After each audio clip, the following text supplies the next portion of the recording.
नमस्कार। स्वागत है आप सभी का हमारे इस खास कार्यक्रम में। खेती किसानी से जुड़ी सभी जानकारियां समय पर आप तक पहुंचे, इसी उद्देश्य के साथ हम लेकर आए हैं आपके लिए ये कार्यक्रम। तो आइए आज के कार्यक्रम की शुरुआत करते हैं और सबसे पहले बात करते हैं पोषक तत्वों के प्रबंधन के बारे में। साथियों, आज के आधुनिक युग में कम समय में ज्यादा काम, वो भी कम मेहनत में, ये हर किसी का सपना है। शायद इसलिए आधुनिक खेती रासायनिक उर्वरकों, आधुनिक उपकरणों और कीटनाशी दवाइयों पर ज्यादा निर्भर होती जा रही है, जिसका असर हमारी मिट्टी, उत्पादित फसलों और पर्यावरण पर साफ दिखाई देता है। इस स्थिति को बेहतर कैसे बनाया जाए, आइए देखते हैं।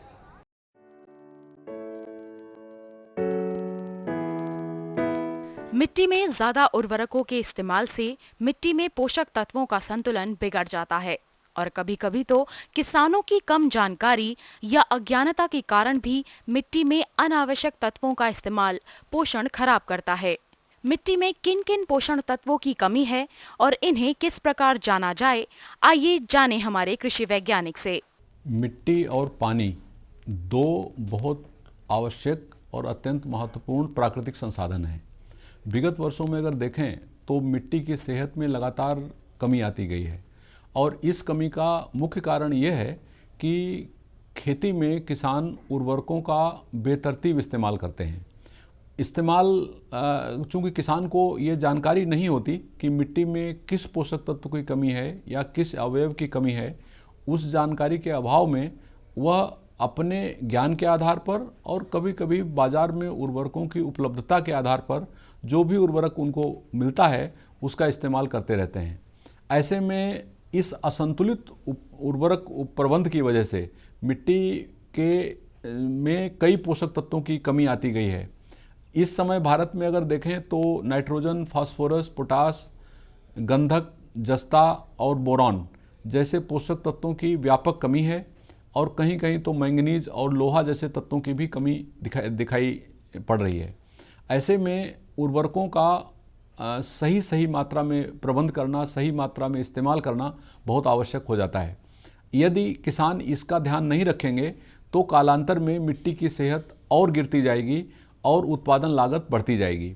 इसके साथ साथ उर्वरकों के बेतरतीब इस्तेमाल का एक कुप्रभाव यह भी है कि मिट्टी, पानी और वातावरण की सेहत भी खराब होती है, क्योंकि उर्वरक जो फसल नहीं ले पाएगी वो या तो पानी के साथ जो हमारे सरफेस के स्रोत हैं, तालाब हैं, नदियां हैं, उनमें जाएंगे या फिर लीचिंग के द्वारा, निछालन के द्वारा भूजल में जाएंगे और पानी को प्रदूषित करेंगे। अथवा कई बार नाइट्रोजनधारी उर्वरकों की जो नाइट्रोजन गैस है उसके तौर पे वातावरण में उड़ेगी तो वातावरण को भी कुप्रभावित करेगी और जलवायु के जो आजकल तापमान में वृद्धि हो रही है या कहेंगे जलवायु परिवर्तन हो रहा है उसमें योगदान देगी।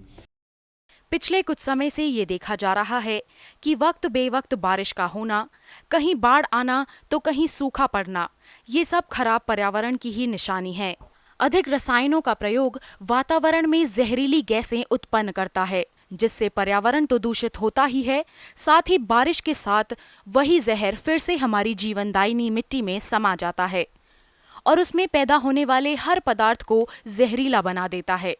तो क्यों ना एक कोशिश की जाए जिससे हमारे खाद्य एवं पर्यावरण दोनों सुरक्षित हों, यानी प्राकृतिक खाद व कंपोस्ट खाद का इस्तेमाल करके हम ये जिम्मेदारी निभा सकते हैं।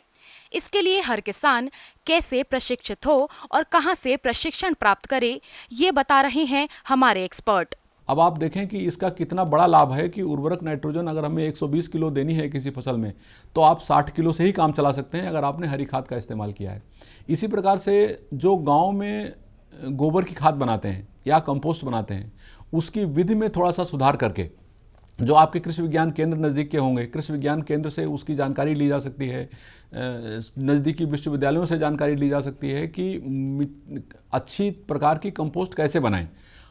तो आप कम मात्रा में जो अगर पदार्थ आपका गोबर या जो कूड़ा करकट उपलब्ध है उससे कम समय में अच्छी गुणवत्ता वाली खाद बना सकते हैं। जहाँ तक सूक्ष्म तत्वों की बात है, कुल आप देखें तो 8 सूक्ष्म पोषक तत्वों की पौधों को आवश्यकता होती है। ये हैं zinc, iron, copper, manganese, boron, molybdenum, chlorine और निकेल। तो इन 8 तत्वों में से मिट्टी में इस समय पर 2 पोषक तत्वों की व्यापक कमी है। 2 पोषक तत्व हैं, जस्ता और बोरान। तो इस समय जो देश में लाखों नमूनों का विश्लेषण किया जा चुका है विभिन्न प्रयोगशालाओं में, और उनसे ये निष्कर्ष निकलता है कि लगभग 42 से 45% नमूनों में जस्ते की कमी है और लगभग 1/3 नमूनों में बोरान की कमी है।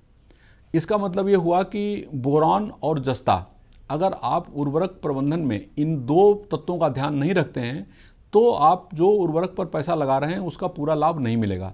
इसलिए मिट्टी परीक्षण जब भी कराएं तो प्रयोगशाला में मेरी किसानों को सलाह है, और जो प्रसार कार्यकर्ता या जो प्रयोगशालाओं में कार्यरत लोग हैं उनसे भी मेरा अनुरोध है कि वो जो उर्वरक संस्तुति दें उसमें जस्ते और बोरान इनका विशेष रूप से ध्यान रखें, क्योंकि यदि इन पोषक तत्वों की कमी है तो अगर आपने ऐसे में नाइट्रोजन, फास्फोरस, पोटास की सही मात्रा का मृदा परीक्षण के आधार पर उर्वरक संस्तुति दे भी दी तो भी उसका लाभ नहीं मिलेगा, क्योंकि जैसा कि जो इसका यह है लॉ ऑफ एसेंशियलिटी, उसके हिसाब से अगर एक भी पोषक तत्व कम है तो उसके अन्य पोषक तत्वों का उतना लाभ नहीं मिल पाएगा। तो ऐसे में, और दूसरा एक है जो सूक्ष्म तत्व तो नहीं आता, जिसको हम द्वितीयक तत्व कहते हैं, वो है गंधक। तो गंधक का भी परीक्षण होना मिट्टी प्रयोगशालाओं में बहुत आवश्यक है। तो जो अब हमें उर्वरक संस्तुति मिले उसमें नाइट्रोजन, फास्फोरस, गंधक, जस्ता और बोरान, कम से कम इन 6 तत्वों की संस्तुति होनी चाहिए। अगर 6 तत्वों की संस्तुति नहीं है तो हम उसको कहेंगे अब एक इनकम्प्लीट, अधूरी संस्तुति, और उस अधूरी संस्तुति का पर्याप्त लाभ किसान को नहीं मिल पाएगा। अब इनके स्रोत क्या हैं? तो जिंक के लिए इस समय मार्केट में जिंक सल्फेट 2 तरह का मिलता है, एक है जिंक सल्फेट हेप्टाहाइड्रेट और एक है जिंक सल्फेट मोनोहाइड्रेट।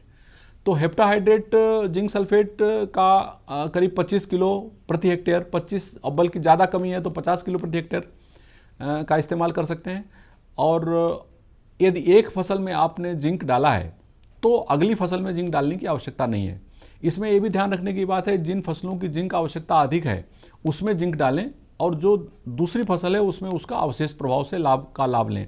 उदाहरण के लिए धान गेहूं फसल चक्र, अब धान का समय आ रहा है तो धान गेहूं फसल चक्र में धान में जिंक का इस्तेमाल करना चाहिए, और गेहूं की फसल जो अनुगामी गेहूं की फसल है बाद की, वो बिना जिंक का इस्तेमाल किए, जो आपने जिंक धान में डाला है उसके ही अवशिष्ट प्रभाव से वो गेहूं की जिंक आवश्यकता की आपूर्ति हो जाएगी। किसी भी फसल की बुआई से पहले व कटाई के उपरांत मिट्टी परीक्षण अवश्य कराना चाहिए। मिट्टी परीक्षण किसी सरकारी या अच्छी प्रयोगशाला से कराना चाहिए। मिट्टी में जिन तत्वों की कमी हो उसी का उपचार होना चाहिए। किसान भाई स्वयं भी प्रयोगशाला से प्रशिक्षण प्राप्त कर मिट्टी परीक्षण कर सकते हैं। इससे पैसा और वक्त दोनों की ही बचत होगी। वैज्ञानिक हमेशा मिट्टी परीक्षण पर जोर देते रहे हैं, लेकिन दुर्भाग्य से इस देश में सरकार ने तो बहुत प्रयास किया कि मिट्टी परीक्षण लोकप्रिय हो, और एक बहुत बड़ा जाल देश में मिट्टी परीक्षण प्रयोगशालाओं का बिछा दिया, लेकिन जानकारी के अभाव में या किसान तक सही बात ना पहुंच पाने के कारण किसान में मिट्टी परीक्षण लोकप्रिय उतना हो नहीं पाया। लेकिन अब समय बदल गया है, मिट्टी में बहुत तरह की समस्याएं आ रही हैं, उर्वरक बहुत महंगे होते जा रहे हैं, वातावरण में बहुत तरह की तब्दीली आ रही है। ऐसे में मिट्टी परीक्षण का महत्व बहुत बढ़ जाता है, और मेरा किसानों को ये संदेश है और ये अनुरोध है कि अब आप मिट्टी परीक्षण के बिना उर्वरक प्रबंध बिल्कुल ना करें, और उसके लिए उर्वरक या कहें कि फसल में उर्वरक डालने से पहले मिट्टी परीक्षण अवश्य कराएं। इसके लिए 2-3 बातों का ध्यान रखना आवश्यक है। पहली बात तो यह है कि मिट्टी परीक्षण के लिए नमूना सही होना चाहिए। अगर नमूना सही है तभी मिट्टी परीक्षण सही होगा। नमूने का मतलब यह है कि आप जो मिट्टी परीक्षण प्रयोगशाला के लिए जो नमूना ले जाते हैं खेत से, वो आपके पूरे खेत का प्रतिनिधित्व करता हो। यानी किसान से ज़्यादा इस बात को कोई नहीं जान सकता कि मैं जो आधा किलो मिट्टी प्रयोगशाला में दे रहा हूँ वो हमारे खेत का प्रतिनिधित्व करती है या नहीं। अर्थात खेत में कोई गड्ढा है तो वहाँ से मिट्टी नहीं लेनी चाहिए, मेड़ के पास से मिट्टी नहीं लेनी चाहिए, कोई पेड़ की छाया है वहाँ से मिट्टी नहीं लेनी चाहिए। खेत में कई जगहों से आप मिट्टी ले सकते हैं 6 इंच गहराई की, और उसको एक साफ़ कपड़े या साफ़ कागज़ पर कहीं अच्छे ढंग से मिला करके और उसमें से आधा किलो मिट्टी आप ले करके और प्रयोगशाला में दें। उसमें आप मिट्टी का अपना वो भी डालें, एक पहचान चिन्ह डालें, नहीं तो प्रयोगशाला में हज़ारों नमूने होते हैं वहाँ, जिससे खो ना जाए, आपको सही संस्तुति मिल सके। यूँ तो देश में कई मिट्टी परीक्षण प्रयोगशालाएं हैं, लेकिन फिर भी मिट्टी परीक्षण की जितनी आवश्यकता है उसके अनुपात में अगर देखें तो मिट्टी परीक्षण प्रयोगशालाएं या जो मिट्टी परीक्षण सेवा का नेटवर्क है वो अभी भी काफ़ी कम है। तो कई बार किसान को मिट्टी परीक्षण कराने में असुविधा होती है, उसको समय से मिट्टी परीक्षण की रिपोर्ट नहीं मिल पाती। इसलिए हमारे पूसा के वैज्ञानिकों ने पिछले कई वर्षों से इस पर काम किया और उन्होंने एक बड़ा बहुत ही उपयोगी यंत्र विकसित किया है। इस यंत्र का नाम हमने रखा है पूसा STFR मीटर। STFR का मतलब हुआ soil testing fertiliser recommendation meter, Pusa STFR meter. तो पूसा STFR मीटर 10 पैरामीटर्स की टेस्टिंग करता है। इसमें pH, इलेक्ट्रिकल कंडक्टिविटी जो मिट्टी की लवणीयता है, ऑर्गेनिक कार्बन, फास्फोरस, पोटाश, गंधक, जिंक, बोरॉन, ये 8 तो हुए तत्व। उसके बाद चूने की मात्रा और जिप्सम की मात्रा, अगर मिट्टी लवणी है, मिट्टी क्षारीय है तो जिप्सम की मात्रा और अम्लीय है तो चूने की मात्रा। इस प्रकार से इन 10 पैरामीटर्स की जांच यह मीटर करता है। इसकी खास बात यह है कि ये एक चलती फिरती प्रयोगशाला है। इसका किसान गांव में रख करके और जो एक स्थायी प्रयोगशाला से लाभ लेते हैं वो लाभ आप गांव में ही ले सकते हैं। मिट्टी का नमूना लें और गांव में ही मिट्टी का परीक्षण कराएं। समय समय पर मृदा परीक्षण कराते रहना चाहिए। इससे न केवल आपके खेतों की भूमि स्वस्थ होगी बल्कि आपके खाद्य उत्पादों की गुणवत्ता भी बढ़ेगी। इसके साथ ही प्राकृतिक संसाधनों का प्रयोग करके वातावरण को भी सुरक्षित व निर्मल बनाएं। तो अभी आपने जाना, यदि मिट्टी, पर्यावरण और अपने उत्पादन के बीच संतुलन बनाए रखना है तो हमें प्राकृतिक खेती की ओर अग्रसर होना होगा। कार्यक्रम में वक्त हो चला है एक छोटे से ब्रेक का। आप कहीं मत जाइए, लौटने के बाद बात करेंगे ग्रीष्मकाल में फूलों की खेती किस तरह की जाए और इसकी देखभाल कैसे करें।